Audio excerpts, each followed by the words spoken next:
All to take the next bold step to improve Niagara Falls. Congressman Brian Higgins put a lot of work into Buffalo's waterfront, and now that he represents the Falls, he says the same effort needs to be made for the Cataract City. Join Your Side's Dave McKinley says that includes removing a road and also getting a state agency to pay for it.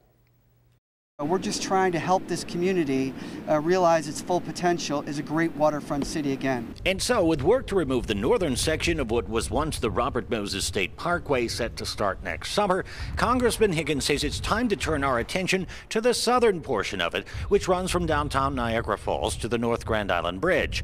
Just like on the northern portion, it's envisioned that the parkway's removal would open a vast stretch of the riverfront to public access, with the creation of various pocket parks along the way, like in this very underutilized wharf area at the foot of 53rd Street, which he figures would make a dandy site for a fishing pier and a boardwalk. And he thinks that because the New York Power Authority was responsible for having built the parkway more than 50 years ago, it should be responsible for getting rid of it. They did this to the local community, and they are responsible morally, financially, and legally for the fix. It's really that simple. It would also be really quite expensive.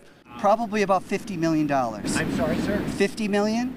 50 million. 50. Do you think they'll do it? Well, they should. They have more than enough money to do it. They are flush with cash.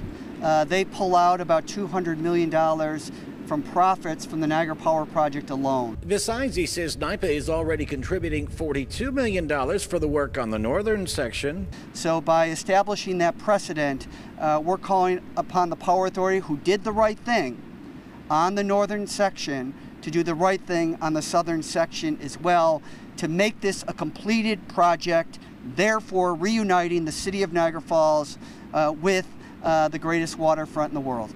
In a statement, NYPA reminded us of the $160 million it's already spent on greenway projects throughout western New York, and while it said it looked forward to further discussion, it got nowhere close to committing to spend any money on this, let alone the $50 million Higgins is calling for.